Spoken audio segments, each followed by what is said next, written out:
Gouverner les hommes, c'est faire de la politique, faire au sens fort, c'est-à-dire produire un effet. Cet effet, il est social, économique, il consiste à faire coexister des individus libres et intelligents, de telle sorte qu'ils ne se battent pas. Le droit est supposé valoir pour tous, la loi est supposée garantir une certaine équité entre les citoyens, et si, en réalité, la loi n'était qu'au service du souverain et de la cohorte de ses sectateurs. J'encourage chacun à faire preuve de la pensée la plus nuancée et la plus complexe à l'égard du lien très tendu entre ces deux termes.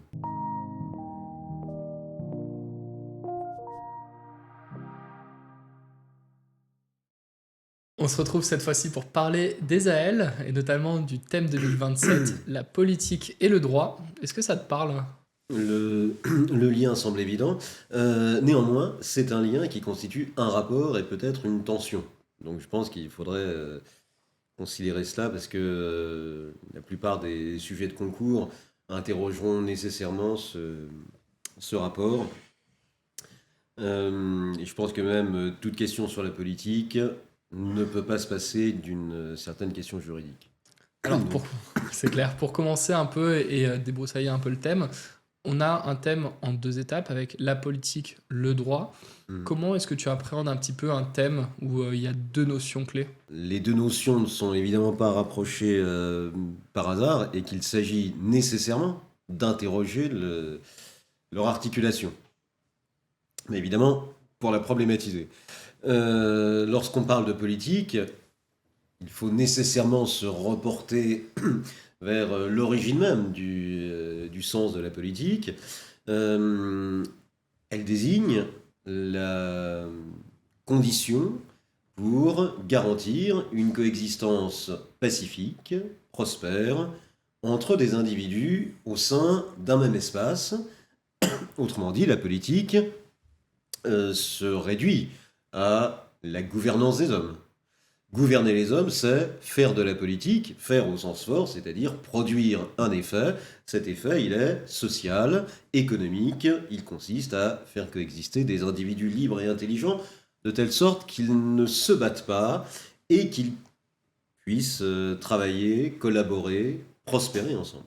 Bon, donc la définition, elle semble très simple et elle renvoie effectivement à l'origine grecque de la politique, la fameuse polis, la cité, qui aujourd'hui serait la société. Si on approfondit un peu ce sens, coexister au sein d'un même espace en vue d'une pacification prospère, ça suppose pour des individus libres et intelligents d'être capables de se parler, de s'entendre, autrement dit, de débattre, de se concerter pour décider de la manière dont on pourra effectivement assurer cette coexistence pacifique. Cela nous renvoie à la définition très traditionnelle, canonique d'Aristote. L'homme a une vocation naturelle à être politique, c'est un animal politique, dit-il. Il est politique en tant qu'animal, tout simplement parce que son animalité, entre guillemets, elle réside, sa naturalité, donc elle réside dans cette capacité de parler, de raisonner, c'est-à-dire ce que les Grecs appellent le logos. Or, pour Aristote, la nature ne fait rien en vain. On ne comprend les choses que selon leur cause finale, leur finalité. Ici, en l'occurrence, si les hommes sont doués de parole, c'est bien pour quelque chose. Quelle est la finalité de cette parole? C'est évidemment le dialogue, le débat, la concertation. Le débat est fondamentalement politique. Commencer à discuter, c'est déjà créer un espace politique, un espace de concertation qui produira alors des effets politiques, principalement sous la forme de lois. Donc la politique et le droit, les institutions politiques et la loi sont intimement, nécessairement liées, entretiennent des rapports de consubstantialité. Une institution politique en France, par exemple, c'est la présidence de la République, l'Assemblée nationale, le Sénat, etc. Ces institutions politiques, elles vont de pair avec la loi. La loi qui encadre l'exercice de ces institutions et la loi qui ressort des débats de ces institutions.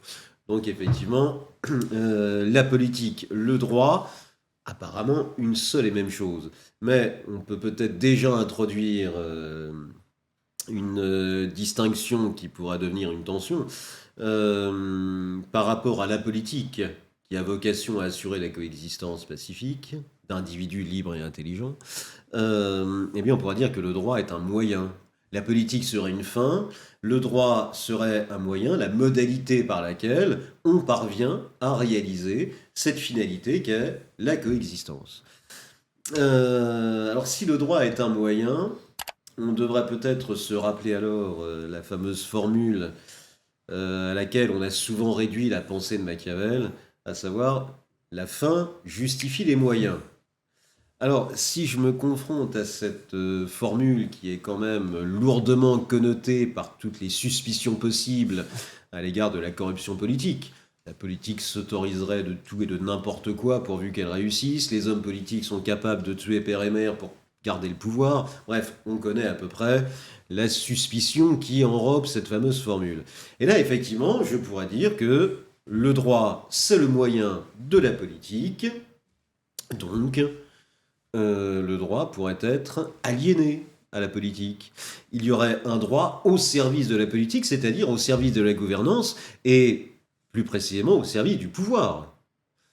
On est alors en droit de se poser la question, éminemment problématique, est-ce que la puissance qui s'incarne dans le pouvoir, dans les institutions politiques, est-ce que cette puissance n'a pas artificiellement constitué son propre socle de légitimité avec le droit?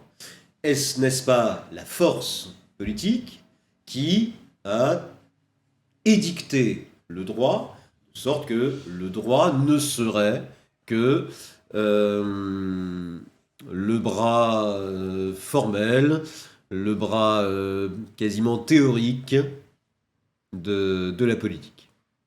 Et on est alors en droit de tout soupçonner. Et c'est précisément ce que faisait Pascal.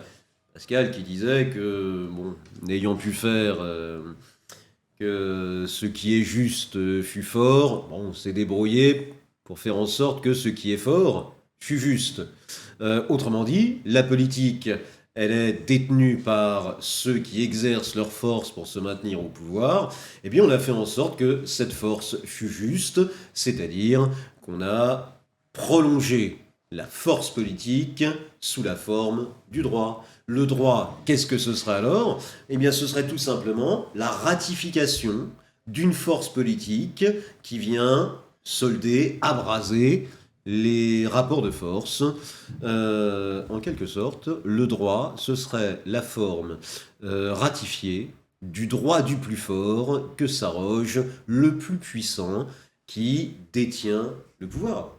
Le droit pourrait donc effectivement garantir, à travers sa légalité, la légitimité d'apparence du plus fort, c'est-à-dire du souverain. Celui qui se fait obéir en tant qu'il est le plus fort, mais aussi en tant qu'il a le droit de son côté, puisque le droit, c'est lui qui l'a mis au service de sa force. Bon, on voit ici que le lien entre la politique et le droit ressemble fortement à une liaison dangereuse qui a été soulignée de manière extrêmement sévère, pas seulement par Pascal que j'évoquais tout à l'heure, mais surtout par Rousseau. Et à l'époque des Lumières, on n'a pas manqué de pointer ce paradoxe. Le droit est supposé valoir pour tous, la loi est supposée garantir une certaine équité entre les citoyens, et si, en réalité, la loi n'était qu'au service du souverain et de la cohorte de ses sectateurs, c'est-à-dire que le droit ne ferait qu'entériner un ordre établi. Bon, et cette critique, elle a été prolongée par Kant, par exemple. Kant dénonce effectivement une tentation qui serait de proposer une morale politique, une morale destinée à la politique, une morale qui ne serait pas la morale universelle, mais une morale réservée à la spécificité de l'action politique. Lorsqu'on parle par exemple de raison d'État, eh bien, que fait-on? On autorise le pouvoir à agir d'une manière qui serait parfaitement refusée aux citoyens, mais qui, au nom de la puissance de l'État, au nom de cet enjeu qu'est la stabilité de l'État, serait cette fois-ci autorisée. Autrement dit, ceux qui seraient légitimes pour la politique ne seraient pas légitimes pour le peuple. Bon, on voit très bien ici comment le droit peut être tordu, rallié à la cause du souverain, qui se trouve bien souvent n'être que le plus fort ou être l'incarnation des intérêts de la classe dominante. C'est la critique que prolongera Marx au XIXe siècle. Pour Marx, effectivement, le droit fait entièrement partie d'un système idéologique. C'est-à-dire que le droit n'est qu'une représentation qui n'a pas d'autre but que de masquer le scandale de la réalité. Ainsi, que demande le peuple? L'égalité. Ça tombe bien. Le droit, c'est le même pour tous. C'est d'ailleurs stipulé dans le premier article de la Déclaration des droits de l'homme. Tous les hommes naissent libres et demeurent égaux en droit. Droit au pluriel, selon les lois. Évidemment, ils naissent et demeurent libres en droit. Mais seulement le problème, dit Marx, c'est que en droit ne veut pas dire en fait. Dans les faits, les inégalités financières, économiques, patrimoniales, culturelles, elles peuvent se creuser toujours plus profondément.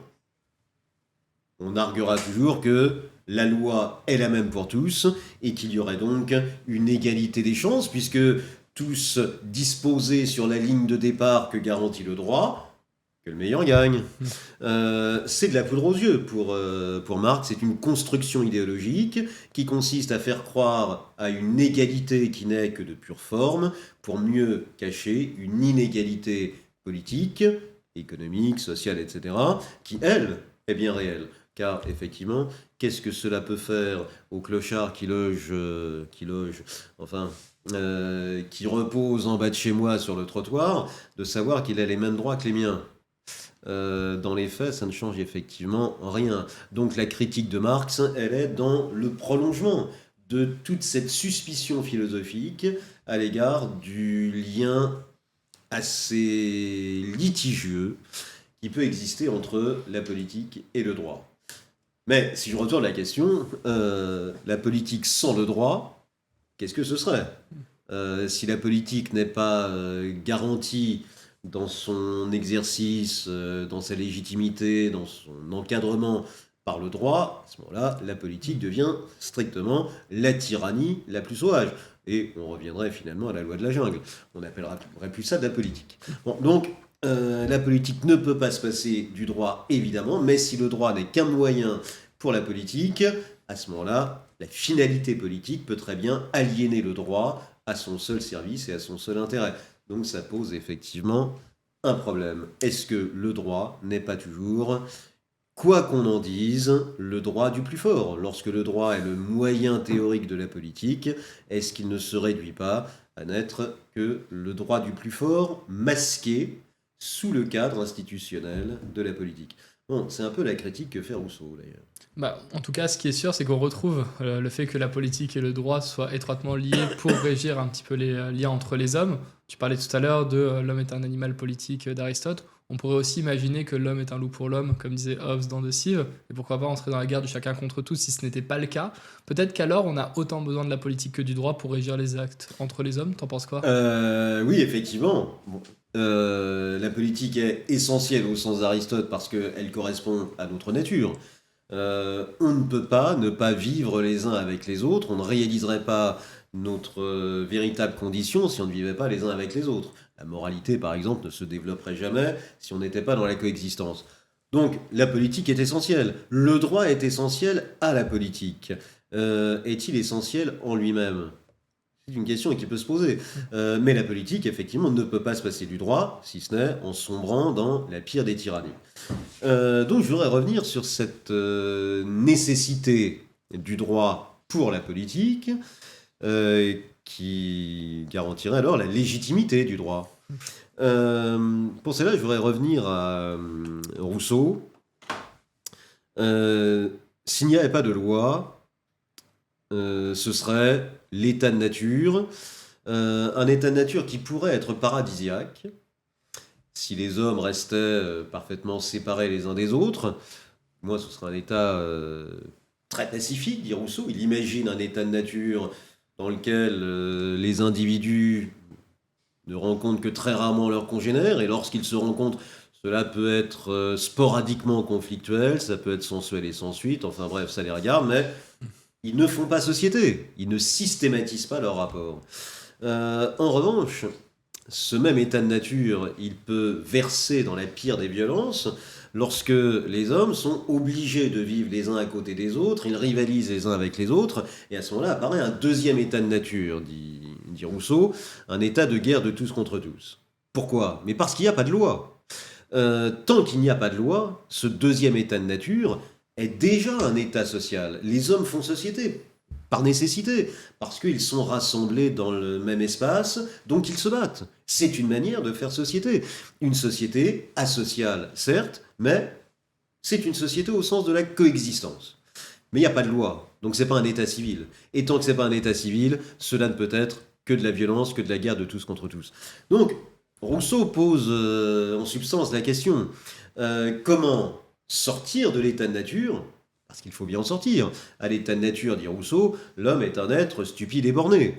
Alors on croit souvent que Rousseau idéalise l'état de nature, mais pas du tout. Pour Rousseau, l'état de nature, c'est un état extrêmement primaire, dans lequel l'homme n'a aucune vocation à rester, évidemment.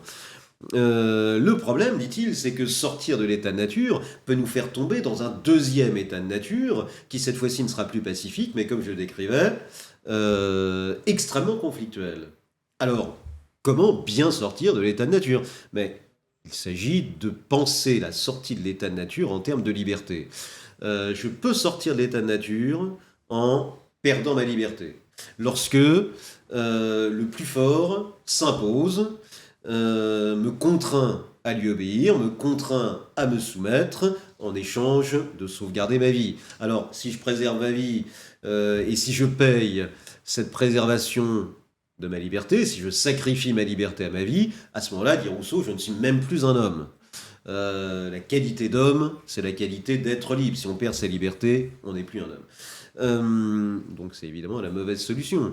Le problème, dit Rousseau, c'est que bien des théoriciens n'ont conçu la politique et le droit que dans cette configuration parfaitement unilatérale et verticale, il y a un souverain qui détient le pouvoir politique sans partage, et c'est précisément la force de ce souverain, l'absence de partage, qui contient le peuple dans une soumission parfaite. Et c'est ce que tu décrivais à propos de Hobbes. Dans le Léviathan, Hobbes nous dit que pour mettre fin à la violence entre les hommes, il n'y a qu'une solution. C'est qu'il y ait une instance considérablement, incommensurablement plus forte que tout le monde. Une instance avec laquelle personne ne saurait rivaliser. Et à ce moment-là, tout le monde se tiendra tranquille. Parce que le problème, dit Hobbes, c'est l'égalité naturelle entre les hommes. C'est ça qui les rend violents. Tant que les hommes sont dans une relative égalité, ils peuvent toujours rivaliser les uns avec les autres. Il n'y en a pas un qui puisse prétendre être considérablement plus intelligent que les autres. Son intelligence, elle est relative. Un autre peut rivaliser avec lui. Quant à sa force, elle est toujours relative. Tout le monde peut rivaliser avec lui. Ça n'en finit pas. On est tous rivaux, adversaires les uns des autres, et cela peut sombrer dans une criminalité généralisée. Donc tant que les hommes sont capables de rivaliser du fait de leur égalité naturelle, c'est foutu, dit Hobbes. Il faut donc inventer une inégalité que la nature n'a pas produite. Eh bien, cette inégalité fondamentale, incommensurable, dissuasive de toute rivalité, c'est une pure invention politique, et ça s'appelle la souveraineté. Et cette souveraineté, elle sera ratifiée par un contrat social, dit Hobbes. Les hommes, épuisés de combattre les uns contre les autres, finiront bien par comprendre que pour sauver leur vie, ils doivent restreindre la satisfaction de leurs propres désirs et de leurs intérêts. Bref, ils vont finir par comprendre qu'ils doivent signer ce contrat, consentir à ce contrat, par lequel ils érigent en une souveraineté absolue, en un seul, la politique. Ainsi, pour Hobbes, la politique n'est la coexistence pacifique des individus qu'à condition que ceux-ci obéissent aveuglément à un seul. Et ben voilà, c'est une forme de solution, dit Hobbes, qui revendique ici toute la légitimité du système absolutiste. Mais L'absolutisme qu'on a bien connu en France avec la monarchie, par exemple. Et c'est contre ça que Rousseau entre alors en guerre. La politique, ça ne peut pas être ça. On ne peut pas, sous prétexte de sauver sa vie, perdre sa liberté. Or, c'est ce que propose Hobbes.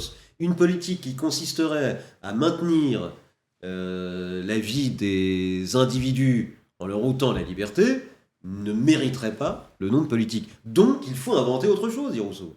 Il faut bien inventer une autre forme de droit pour que l'obéissance politique ne soit pas une simple contrainte et pour que la force ne soit pas l'équivalent du droit ou que le droit ne soit pas la simple ratification de la force. Il faut inventer autre chose, dit Rousseau. Et il se propose pour cela de réinventer le fameux contrat social dont parlait Hobbes, dont a parlé également Spinoza, repenser le contrat social. Mais pour revenir, Refonder la politique. c'est ça. Oui. Mais pour revenir du coup sur le concept de liberté, on conçoit souvent le concept de liberté un peu comme quelque chose de contraignant, si ce n'est même, comment dire, limitant par rapport à la notion de liberté vis-à-vis de la politique et du droit. Pourtant, de ce que tu as l'air de dire, c'est aussi quelque chose qui permet justement aussi aux hommes de se développer, de vivre Oui. ensemble. Qu'est-ce que tu en penses par rapport à ce thème? Oui, parce que la question de la liberté suppose une distinction essentielle, distinction que pose d'ailleurs Rousseau. Bon, on exclut la simple idée de liberté, liberté métaphysique. Restons dans la liberté au sens concret, empirique, voire existentiel, c'est-à-dire la liberté d'aller et venir, la liberté d'agir. Eh bien, pour Rousseau, il y a une distinction, voire une opposition entre la liberté naturelle, qui est un peu la liberté de l'animal. L'animal sans maître, bah, il est libre. Mais pour Rousseau, ça s'appelle simplement l'indépendance. Et c'est uniquement déterminé par les circonstances. L'animal, en pleine nature, il n'y a pas de maître, donc effectivement, il est libre. L'animal qui a été domestiqué et qui est abandonné par son maître, eh bien, d'une certaine manière, il est libre. Mais cette liberté, elle a quand même la forte connotation de la douleur de l'abandon. Bon, donc on voit très bien que être libre parce qu'on n'a pas de maître, parce qu'on n'obéit à personne, ne veut strictement rien dire.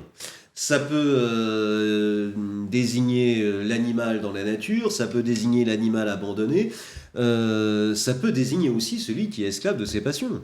Spinoza rappelle que ne pas obéir à quelqu'un, c'est pas du tout un gage de liberté. Je peux très bien n'obéir à personne et être incapable de me passer de ma dose de...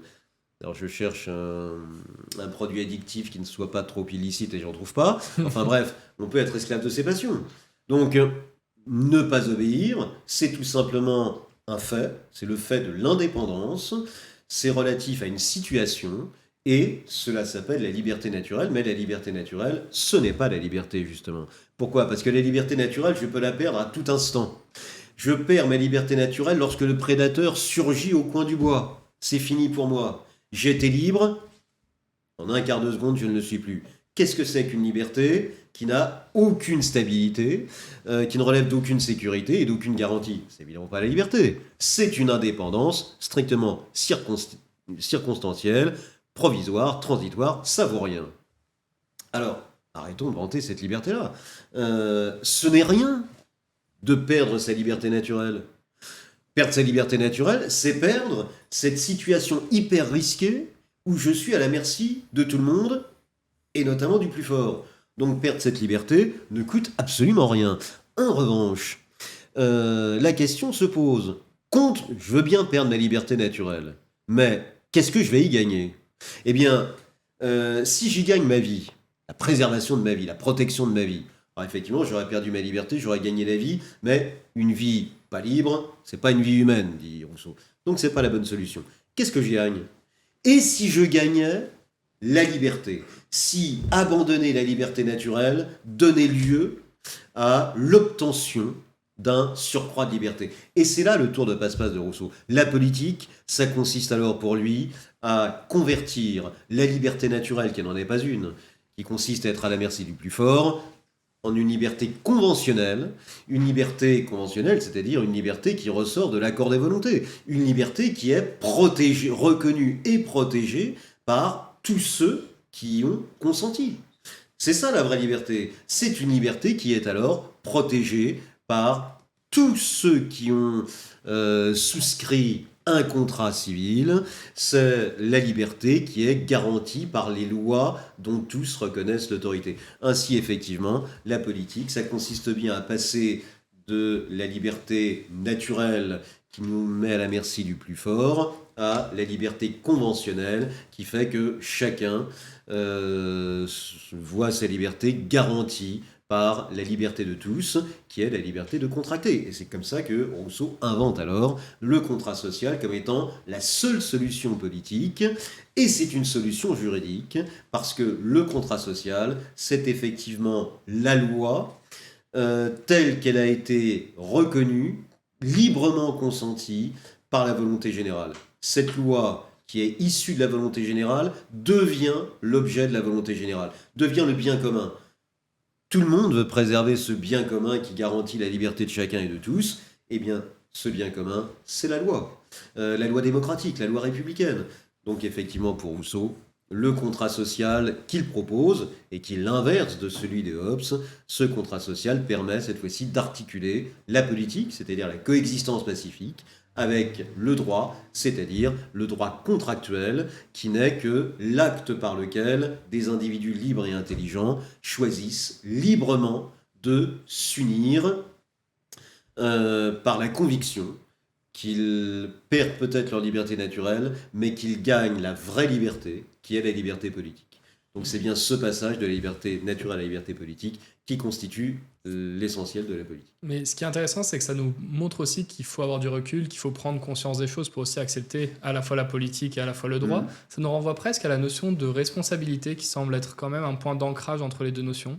Je sais pas ce que tu en penses. Alors oui, très exactement, parce que le droit cesse d'être le simple moyen juridique ou théorique de la force politique. Le droit devient effectivement l'objet de la volonté générale et la condition pour formaliser la volonté générale. Le droit est à tous, à condition effectivement que chacun en soit responsable. Qu'est-ce qu'on appelle le civisme ? Le civisme, c'est bien le respect par chacun de la loi. Mais précisément, le respect, ce n'est pas la crainte. Si j'obéis par crainte, c'est une obéissance à laquelle je rechigne. C'est une obéissance qui ne relève pas du devoir, qui relève d'une simple contrainte. Et j'attends l'occasion pour ne pas obéir. Donc, obéir par crainte, cela ne garantit en rien la stabilité politique. En revanche, obéir par respect, obéir parce que on saisit dans le texte de la loi le bon sens commun. À ce moment-là, j'obéis à la loi parce que je respecte sa rationalité. Je suis alors effectivement responsable de la bonne tenue de la loi, responsable de la manière dont la loi est entérinée, la manière dont la loi est appliquée. C'est ma responsabilité de citoyen. J'ai le droit de contester la manière dont une instance civile peut appliquer la loi. Il va de mon devoir de citoyen de contester, par exemple, la manière dont une autorité administrative applique la loi, dont une autorité policière applique la loi. Pourquoi ? Parce que je suis, en tant que contractant, en tant que solidaire de ce contrat social, en tant que constitutif de ce contrat social, je suis responsable de la bonne tenue, de la préservation de ce contrat social qui est la condition de la liberté de tous. Eh bien, pour que le contrat social soit préservé, pour qu'il ne soit pas sans cesse contesté et mis à mal, il faut alors que les lois qui s'inscrivent dans ce contrat social soient appliquées avec discernement, de manière juste. C'est ma responsabilité d'observer comment la loi est votée, élaborer, voter, appliquer, etc. Donc effectivement, la responsabilité, elle est au cœur de la politique, dès lors que l'on conçoit la politique comme étant une logique contractuelle, au sens de Rousseau. Non pas un contrat vertical et unilatéral, mais véritablement le contrat social par lequel la liberté de chacun et de tous ne fait qu'un sous la protection de ce contrat social. À ce moment-là, effectivement, chaque membre contractant, parce qu'il est libre, est responsable de la préservation de ce contrat. Ce qui veut dire que le premier contrevenant au contrat, il menace l'ensemble de la communauté politique. Il devient pour Rousseau l'ennemi public numéro un. Pourquoi ? Parce qu'il risque de faire régresser la société vers le deuxième état de nature, c'est-à-dire l'état de guerre de tous contre tous. À partir du moment où quelqu'un contrevient à la loi, un autre se dira « pourquoi pas moi ? Pourquoi celui-ci est-il passé dans le métro sans payer alors que moi j'ai payé ?» Et là, on entre alors dans ce conflit. Pour Rousseau, le contrevenant doit être très sévèrement puni. D'où la notion essentielle qu'est la notion de fraternité. On a parlé de liberté, on a parlé d'égalité, de fraternité. On a peut-être le sujet de l'année, du coup, liberté, égalité, fraternité. Ça pourrait effectivement tomber, alors peut-être en d'autres termes. On pourrait se demander, par exemple, ce que vient faire la fraternité dans cette belle triade, parce que, bon, la liberté, l'égalité, ce sont des termes qui autorisent une certaine législation. On peut légiférer sur la liberté, on peut poser des lois qui garantissent la liberté, on peut poser des lois qui garantissent l'égalité. Peut-on légiférer sur la fraternité ? C'est un sentiment.